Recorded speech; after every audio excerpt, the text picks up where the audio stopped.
I love when you give me your thoughts and your ideas and your opinions and how an episode impacted you or what it sparked in you. I love that. Please keep them coming. I'm your sister in the journey.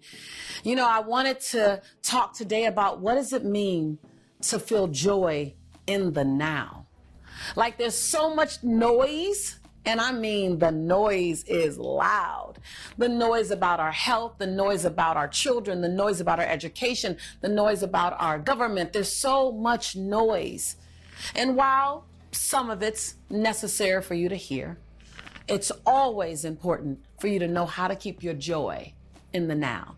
Nothing gets to take our joy. Nothing has the right to steal your joy.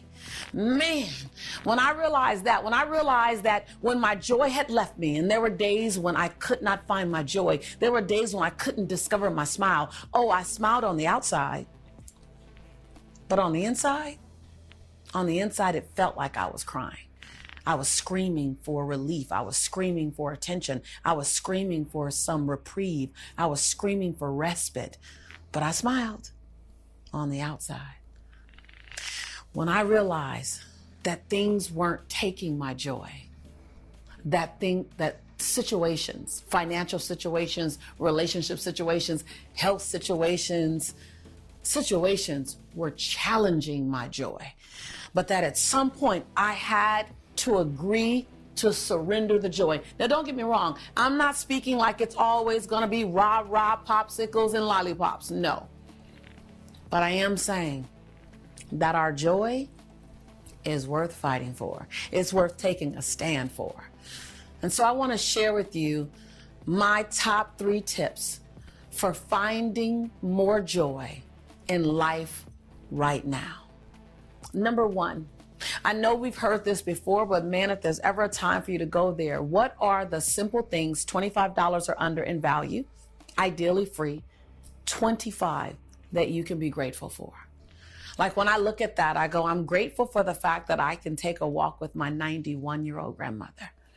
I'm grateful for the fact that my brother and I literally FaceTime each other 4 times a week just to say good morning. I'm grateful that my mom still loves to cha-cha with me, grabs me when she's playing some good old school music, and we cha-cha right in the kitchen. I'm grateful that I have friends call me on it when I'm playing small and celebrate me in my bigness. I love to just sit and allow my gratitude, the stuff that no one can take away from me, the stuff that my choices have designed, the things in my life that makes life worth living, that when I sit in my rocking chair, I'm not going to reflect on how many people I have on Instagram. I'm not going to reflect on how many people I convert in my last campaign, or how many people that were in my conference, or how many people read my book. I'm going to reflect on the walks with my grandmother. I'm going to reflect on my son creating new meals in the kitchen with his gourmet training and showing mama how to make a new deal.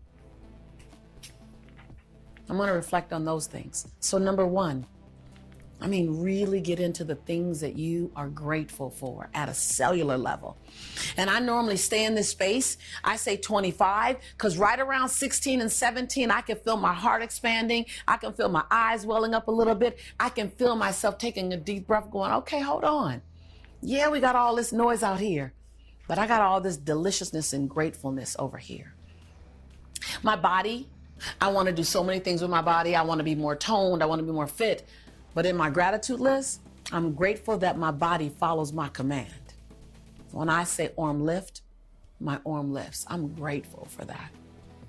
Number 2, how do you find your joy in your now?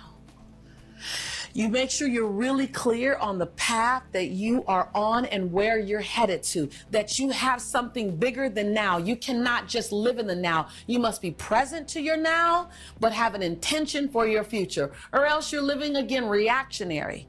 The second solution to having more joy in your life right now is to get excited right now about where you're going. Get excited right now about where you're going physically, where you're going financially, where you're going spiritually, who you're going with. And so I'm always setting intentions, and I don't get caught up in my intentions where they stress me out at all. I get excited about them. I cannot wait to see that occur. I allow my excitement now to fuel my future. But I have to go into my future and get really detailed about what it looks like.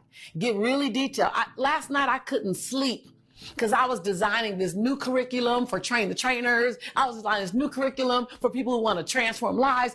I couldn't sleep. I had to make myself close my eyes. I didn't just see myself training. I saw the students training. Oh man, go out into your future. Feel it, touch it, smell it. What does it look like, smell like? What does it taste like? And then bring that joy into your now. And the third and final way that you can have more joy in your now is to stop and celebrate yourself more often. Begin a regimen of mild to moderate to intense levels of celebration. Include yourself only, one other person, a small group, or have like a little entourage meetup. But what are the things that you're doing that are celebration worthy that are not getting any spotlight? Now, you don't have to be the only person being celebrated. You have this thing you do once every 2 weeks where you gather you and 2 or 3 people and you celebrate. What do you want to be celebrated for? On my campus, when I'm having my meetups and I'm doing my coaching calls, I start all of my coaching calls with the very first question is, so what do you want to be celebrated for since the last time that we met? Oh, why? Because we're all like 3-year-olds. What gets celebrated gets repeated. And we're under-celebrated. You are under-celebrated. There's a list of at least 10 things that have happened in the last 90 days that you've done or you've initiated that others have completed that are celebration worthy.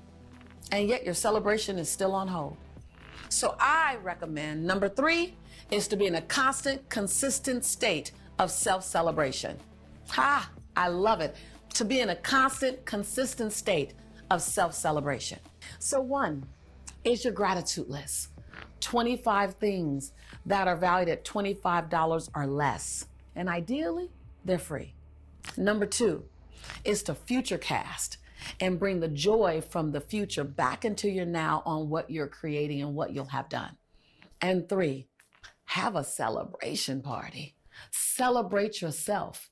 Celebrate others. Allow others to celebrate you. Celebrate the micro wins. You celebrate enough micro wins, you'll enjoy the celebration. You'll look for the celebration. And because you love the celebration, you'll have more micro wins, and then you'll create macro wins.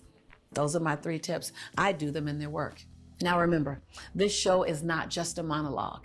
It's not just about me talking to you. This is a dialogue. I want to hear your voice. I want to hear your energy. I want to hear your ideas. What from this particular episode was an aha, like, oh, I realized that I could be doing that today and experience more joy? Or is it just the mindset that I've been relinquishing my joy to my family, to my career, to my company, to my employer, to the news, to strangers, and that it's time for me to grab my joy back?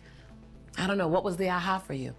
I'd love for you to leave me a comment below. Your comments are very important. And always subscribe. If you're not a subscriber yet, what are you waiting on? This is your home. We're your tribe. And I'm your sister in prosperity and possibility. I'm always going to tell you that I believe in you and that I love you. And I'm not saying it for lack of words. I'm saying it because it's the truth. I'm your sister in the journey, and I cannot wait to see you real soon.